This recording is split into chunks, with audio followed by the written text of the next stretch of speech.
এবার বলুন মাদ্রাসাটা কিসের ঘর? মাদ্রাসাটা কার ঘর বলুন তো ভাই? নবীর ঘর। আমাদের হাবিব, আমাদের চাহেতা প্যারা হাবিব মুহাম্মদ সাল্লাল্লাহু আলাইহি ওয়াসাল্লামের ঘর হচ্ছে মাদ্রাসা। আপনি ততক্ষণ পর্যন্ত পূর্ণ মুমিন হতে পারবেন না যতক্ষণ না আপনি নবীকে ভালোবাসবেন সব চাইতে বেশি। আর আমরা জানলাম মাদ্রাসা হচ্ছে নবীর ঘর। যদি আমরা নবীর ঘরকে না ভালোবাসি তাহলে আমরা কেমনে নবীকে ভালোবাসলাম? ঠিক কি না? যদি আপনি নবীর ঘরকেই না ভালোবাসলেন, মাদ্রাসাকেই যদি আপনি ভালো না বাসলেন, তাহলে আপনি নবীকে কি করে ভালোবাসলেন এটা আপনি বুঝতে পারলেন? একটু বুঝাই দিয়ে যাবে, একটু বুঝান দিয়ে যাবে। অতএব আমার মুসলমান ভাইরা, যেই ব্যক্তি প্রকৃত মুমিন হওয়ার দাবি করে, প্রকৃত ঈমানদার হওয়ার দাবি করে, সে যেন নবীকে সব চাইতে বেশি ভালোবাসে। আর যে ব্যক্তি সব চাইতে নবীকে ভালোবাসার দাবি করে, সে যেন নবীর মাদ্রাসা, নবীর ঘরকে ভালোবাসে। ধরে বলুন সুবহানাল্লাহ। আবার মুসলমান ভাইরা দেখুন, একটা হাদিস বলছি, মন দিয়ে শুনবেন।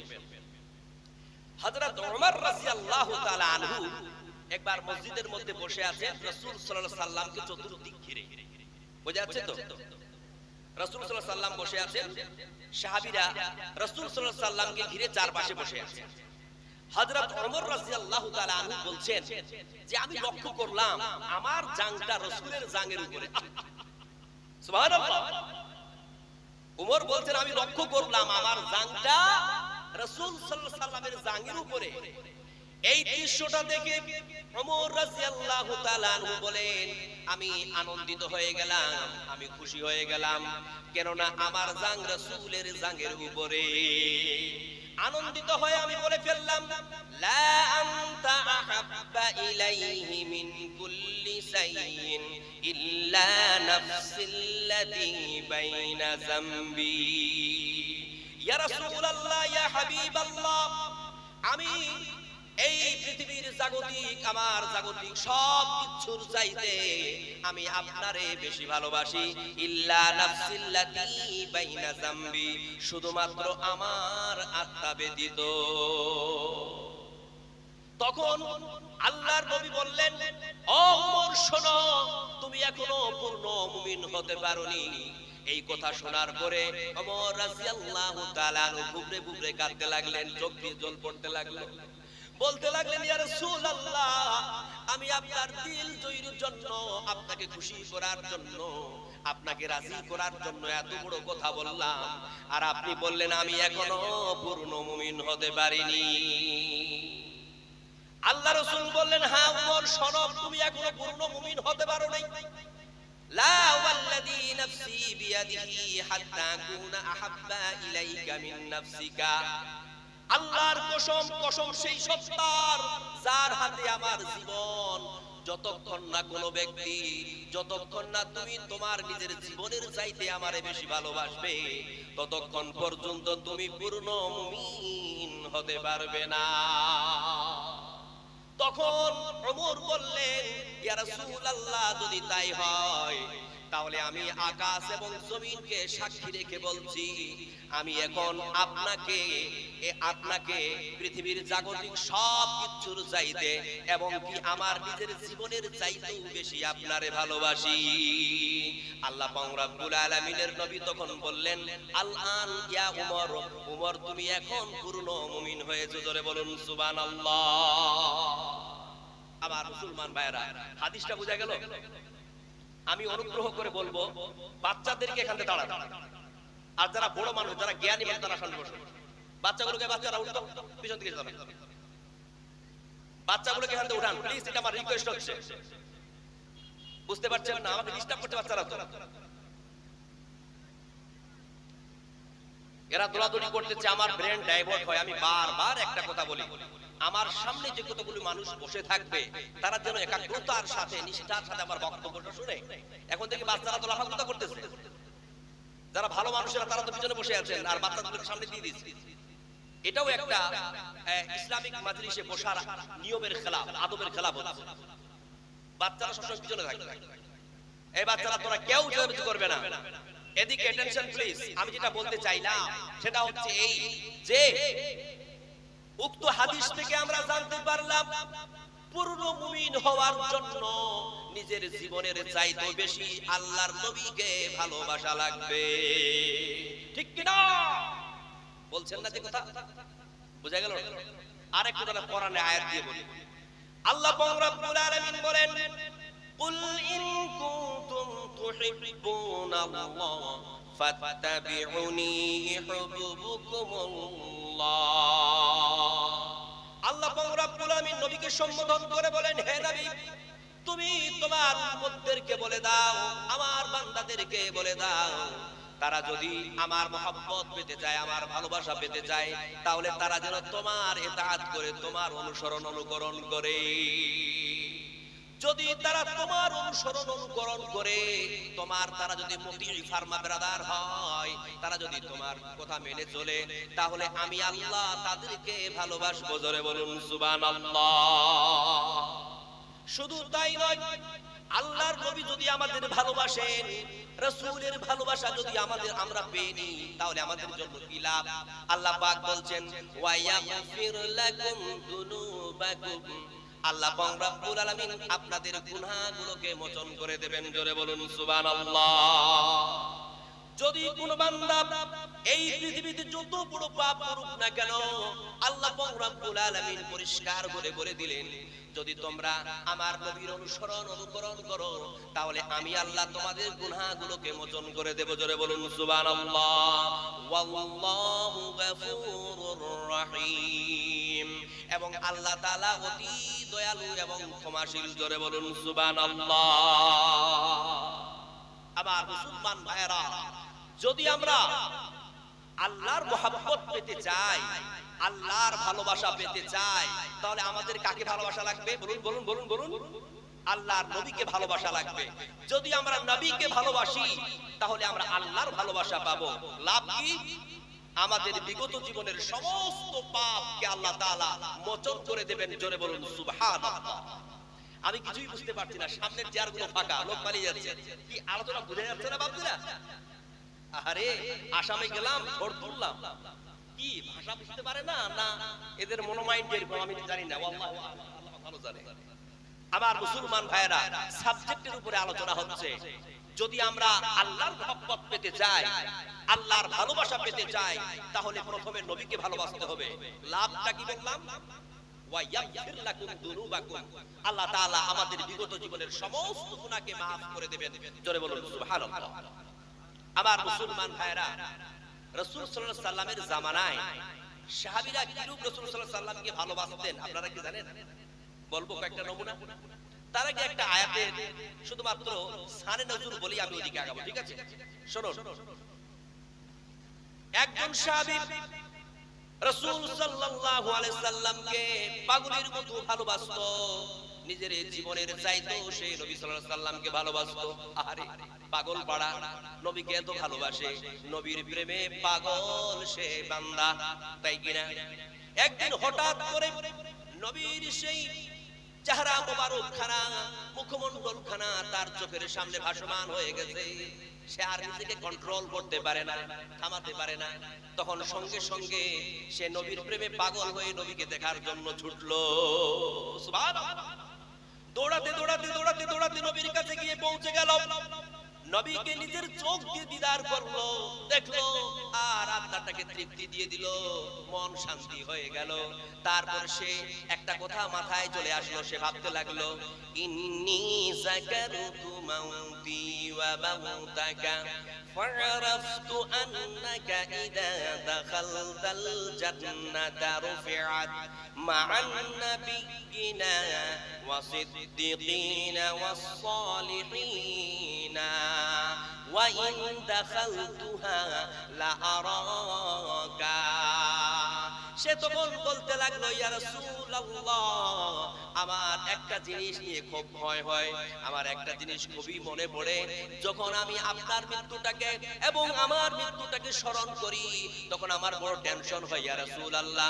এই দুনিয়ার জীবনে, এই ক্ষণকালের জীবনে যখন আপনার চেহারাখানা আমার কাছে ভাসমান হয়ে চলে আসে, যতক্ষণ না নবী আপনারে দেখি ততক্ষণ পর্যন্ত আত্মা শান্তি পায় না, তৃপ্তি পায় না। দৌড়ে এসে আপনাকে দিদার করে নিয়ে আপনাকে দেখে নিই ইয়া রাসূলুল্লাহ।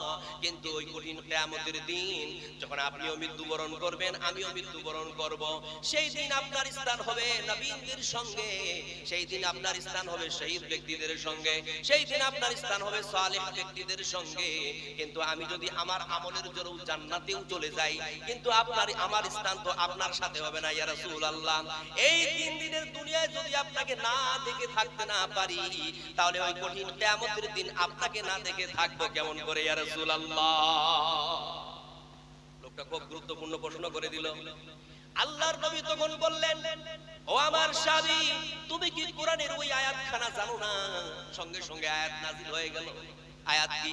ওয়া মান ইউতি'িল্লাহা ওয়ার রাসূলা ফাউলাইকা মা'আল্লাযীনা আন'আমাল্লাহু আলাইহিম মিনান নাবিয়্যিনা ওয়াস-সিদ্দীকিনা ওয়াশ-শুহাদা'i ওয়াস-সালিহিন ওয়া হাসুনা উলাইকা রাফীকা। আল্লাহ পাক রব্বুল আলামিন বললেন, যদি তোমরা নবীর সঙ্গে মহব্বত করো, নবীর ইতাআত অনুকরণ করো, তাহলে তুমি চিন্তা করো না, তুমি যদি অন্তর থেকে নবীকে ভালোবাসো, নবীর সঙ্গে তোমার মহব্বত থাকে, ভালোবাসা থাকে, তাহলে ওই কঠিন কিয়ামতের দিন আল্লাহ পাক রব্বুল আলামিন তোমার স্থান নবীদের সঙ্গে করবে, তোমার স্থান শহীদ ব্যক্তিদের সঙ্গে করবে, তোমার স্থান সুহাদাদের সঙ্গে করবে। জোরে বলুন সুবহানাল্লাহ।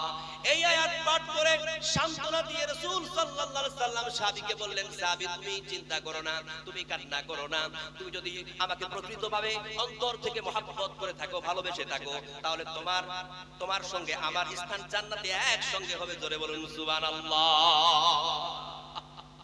চিন্তা করুন, নবীকে ভালোবাসা রেজাল্টটা কি কল্পনা করতে পারেন? Can you imagine?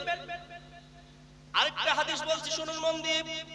ইন্না রাজুলান আতান নাবিয়্য সাল্লাল্লাহু আলাইহি ওয়াসাল্লাম, একজন ব্যক্তি রাসূল সাল্লাল্লাহু আলাইহি সাল্লামের কাছে আসার পরে বললেন, মা তাসআতু ইয়া রাসূলুল্লাহ, হে নবী গো, বলো কিয়ামত কবে অনুষ্ঠিত হবে? কিয়ামত কবে হবে বলুন। আল্লাহ পাক রব্বুল আলামিনের নবী তখন বললেন, তুমি যে কিয়ামতের জন্য এত উৎসাহিত হয়ে আছো, এতটাই এক্সাইটেড তুমি কিয়ামতের জন্য, মা আ'দাত লাহা, তুমি ওই কিয়ামতের জন্য কি প্রস্তুতি করে রেখেছো বলো। তখন ওই ব্যক্তি বলতে শুরু করলো, মা আ'দাতু লাহা মিন কাসীরি সালাতিন ওয়ালা সাওমিন ওয়ালা সাদাকাতিন ওয়ালাকিন্নী উহিব্বুল্লাহ। হে আল্লাহর রাসূল, আমি বেশি বেশি করে না নামাজ পড়তে পেরেছি, আমি বেশি বেশি করে না সাদকা করতে পেরেছি, আমি বেশি বেশি করে না রোজা রাখতে পেরেছি, কিন্তু একটা কথা, ওয়ালাকিন্নী উহিব্বুল্লাহ ওয়ার রাসূল, কিন্তু আমি সব চাইতে আমি আমার নবীকে ভালোবেসেছি। জোরে বলুন সুবহানাল্লাহ। আল্লাহর নবী তখন বললেন, আনতা মা'a মান আহবাবতা, তুমি চিন্তা করো না, যাকে তুমি মহব্বত করেছো তার সঙ্গেই তোমার কিয়ামতে স্থান হবে, জান্নাতে স্থান হবে। জোরে বলুন সুবহানাল্লাহ। মহব্বতের ফল কি? মহব্বতের রেজাল্টটা কি? যদি আমরা আশিকের রাসূল হয়ে থাকি, আমরা যদি প্রকৃত মহব্বতের রাসূল হয়ে থাকি, আমাদের অন্তঃকরণের মধ্যে, আমাদের হৃদয়ের মধ্যে, আমাদের হৃদয়ের গহীনে যদি রাসূল সাল্লাল্লাহু আলাইহি সাল্লামের মহব্বত থাকে, তাহলে কঠিন কিয়ামতের দিন রাসূল সাল্লাল্লাহু আলাইহি সাল্লামের সঙ্গে স্থান হবে। জোরে বলুন সুবহানাল্লাহ। কিন্তু আজ আমরা রাসূল সাল্লাল্লাহু আলাইহি সাল্লামকে ভালোবাসা তো দূরের কথা। বাপজিরা, এদিকে অ্যাটেনশন প্লিজ। কোন দিকে মনোযোগ হচ্ছে? রাসূল সাল্লাল্লাহু আলাইহি সাল্লামকে ভালোবাসা দূরের কথা, রাসূলের এই ওয়াজ ও মাহফিলের জায়গায় বসে তো আমরা আদবটা পর্যন্ত করতে পারি।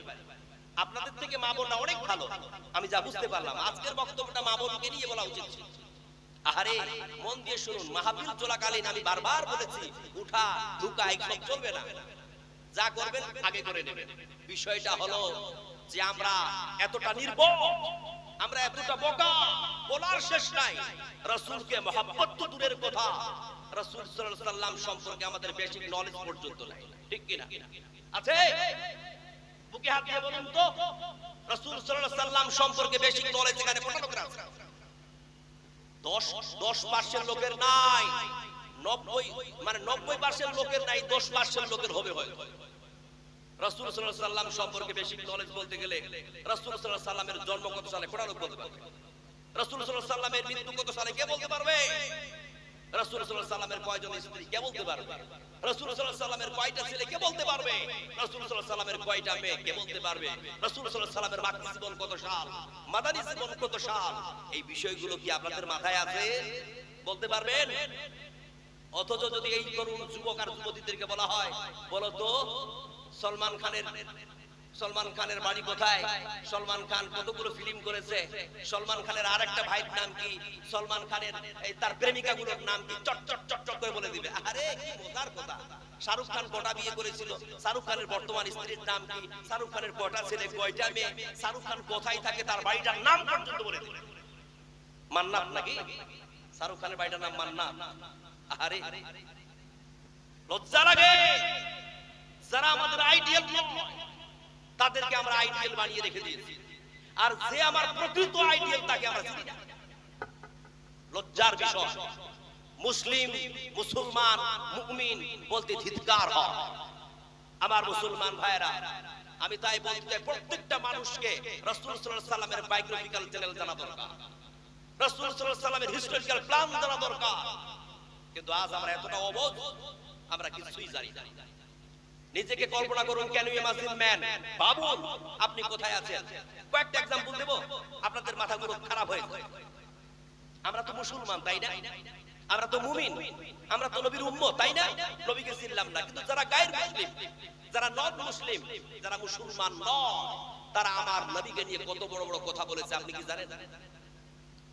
যদি আপনি ইংল্যান্ডের ব্রিটিশ মিউজিয়ামে যান তো দেখতে পাবেন মিউজিয়ামের এন্ট্রান্স এই সাদা পাথরের ফলকে লেখা আছে, as a father, as a teacher, as a lawgiver, as a lawmaker, as a reformer of the society, Muhammad is the superman of the world. সুবহানাল্লাহ। সুপারম্যানের ট্যাটু লাগালে সুপারম্যান হওয়া যায় না, সুপারম্যানের স্টিকার লাগালে সুপারম্যান হওয়া যায় না, সুপারম্যানের টি-শার্ট পরলে সুপারম্যান হওয়া যায় না। সুপারম্যান হতে গেলে নবী মুহাম্মদ সাল্লাল্লাহু আলাইহি সাল্লামের অনুসারী হওয়া লাগবে, ঠিক কি না? ঠিক। আমার মুসলমান ভাইরা কতটা নির্বোধ বলুন, বলুন। ওটা কি খ্রিস্টানের গির্জাঘর নয়? ইংল্যান্ডের যে ব্রিটিশ মিউজিয়ামটা আছে এটা কি? কিন্তু ওই জায়গায় এত বড় কথা লেখা আছে, এত দামি কথা লেখা আছে, আপনি কল্পনা করতে পারেন? একটু বৌদ্ধ ধর্মের দিকেও কি বেরে দেখুন। বৌদ্ধ ধর্মের বর্তমান বিশ্বের সবচাইতে বড় ধর্মীয় নেতার নাম দালাই লামা, তিব্বতের ধর্মীয় গুরু। তিনি একটা ইন্টারন্যাশনাল কনফারেন্সে বলছেন Muhammad is the last Messenger of Muslim community. Muhammad সাল্লাল্লাহু আলাইহি সাল্লাম কোন সাধারণ মানব নন, বরং তিনি অভিসম্পাদিত মানব হয়ে এই পৃথিবীতে এসেছেন। জোরে বলুন সুবহানাল্লাহ। বলুন এটা কার কমেন্ট? একজন বৌদ্ধের কমেন্ট। তাহলে একজন বৌদ্ধ আমাদের নবীকে নিয়ে এত বড় কথা বলেছে, আমরা হতভাগা মুসলমান নবীকে জানি না। জি জি জি জি, কতটা বাজে লাগে। আর একটু খ্রিস্টান ধর্মে উঠে মেরে দেখুন। খ্রিস্টান ধর্মের একজন বিখ্যাত লেখক যার নাম মাইকেল এইচ হার্ট, তিনি একটা বই লিখেছেন, the 100 a ranking of the most influential personality of the world। বিশ্ব কাঁপানো 100 জন মনীষীর জীবনী তিনি তার বইয়ের মধ্যে নিয়ে এসেছেন। তিনি তার ধর্মের নবী জিসাস খ্রিস্ট ঈসা আলাইহিস সালামের জীবনী নিয়ে এসেছেন, ইব্রাহিম আলাইহিস সালামের জীবনী নিয়ে এসেছেন, আদম আলাইহিস সালামের জীবনী নিয়ে এসেছেন, জোসেফ আলাইহিস সালামের জীবনী নিয়ে এসেছেন, ইউসুফ আলাইহিস সালাম মুসা আলাইহিস সালামের জীবনী নিয়ে এসেছেন, আইজাক নিউটনের জীবনী নিয়ে এসেছেন, দালাই লামার জীবনী নিয়ে এসেছেন। এভাবে আরো অনেক বিশ্বকাপের নেতাদের জীবনী তিনি নিয়ে এসেছেন। কিন্তু সবচাইতে আনন্দের আর মজার কথা কি জানেন? তার বইয়ের ফার্স্ট র‍্যাঙ্কিং এ তিনি সর্বপ্রথমে যার নাম নিয়ে এসেছেন তিনি হচ্ছেন আমার হাবিব, আমার প্রাণ প্রিয়, আপনাদের সকলের প্রিয় আমাদের নবী মুহাম্মদ সাল্লাল্লাহু আলাইহি সাল্লাম। জোরে বলুন সুবহানাল্লাহ। চিন্তা করুন, চিন্তা করুন আমার মুসলমান ভাইরা। এই কথাগুলো বলে আমি শুধুমাত্র আপনাকে চিন্তা অঙ্কিত করতে বলছি, আপনার ব্রেন মিনার মিহিন তারে বাংলা বললাম, বুঝতে ভুল করবেন না, ঠিক আছে আমার মুসলমান ভাইরা। আমি বাদ দিলাম দূরের কথা, আমাদের ভারতবর্ষের একটা লোকের নাম বলবো। মহাত্মা গান্ধীর নাম জানেন তো? ব্রিটিশ খেদাও আন্দোলনের পুরোধার। তিনি একজন পেশায় ব্যারিস্টার, তিনি ব্যারেট ল করেছেন ইংল্যান্ড থেকে। তিনি বলছেন যে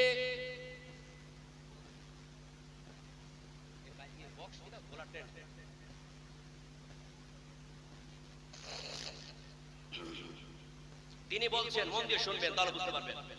তিনি বলছেন যে আমি আমার ভারতবর্ষে একজন লোকের নাম খুব শুনছি, মুহাম্মদ মুহাম্মদ মুহাম্মদ। কে সে মুহাম্মদ?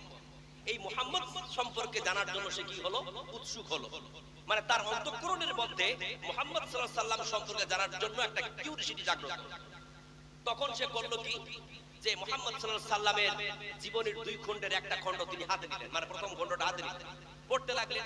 তিনি মনে মনে ভাবছেন যে প্রথম ভূমিকাটা পড়েই ছেড়ে দেবেন, কিন্তু ভূমিকাটা পড়ার পর পুরো বইটা পড়ার জন্য তাকে কে উদ্বুদ্ধ করলো? বলুন কে? আল্লাহ। পুরো বইটা তিনি পড়লেন। বইটা পড়ার পর তিনি আর কি দ্বিতীয় খণ্ড পড়ার দরকার আছে? অবশ্যই।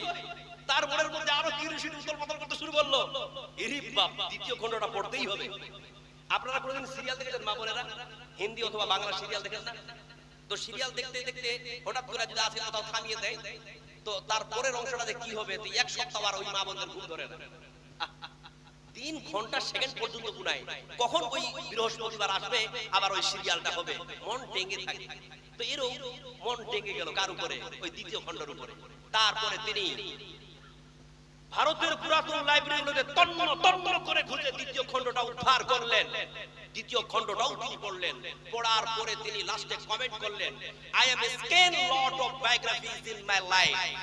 আমি আমার জীবনে বহু মানুষের জীবনী পড়েছি, but the biography Muhammad was an unique and parallel fantastic biography ever read. কিন্তু মুহাম্মদ সাল্লাল্লাহু আলাইহি সাল্লামের মতো অতুলনীয় অসাধারণ জীবনী আমি আর কোথাও পাই না। জোরে বলুন সুবহানাল্লাহ। কি ব্যাপার, সব ওয়াকিয়া বসে থাকে, এত বড় কথা সুবহানাল্লাহ মুখ থেকে বের হয় না। আমি এক ঘন্টা ধরে চিল্লাচ্ছি, আমরা সুবহানাল্লাহ শব্দটা খালি বের হলো না।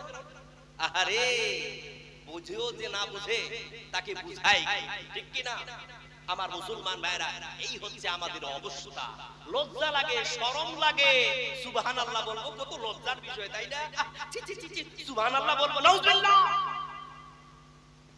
সুবহানাল্লাহ বলতে লজ্জা করে মুসলমান, বেয়াদব কোথাকার।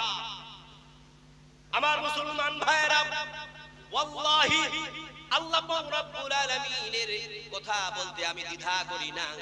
আল্লাহ রাব্বুল আলামিন বলেছেন, যখন তোমার কাছে হক পৌঁছে যাবে, সেই হক তুমি প্রসারিত করে দাও মানুষ জীবনে। সুবহানাল্লাহ।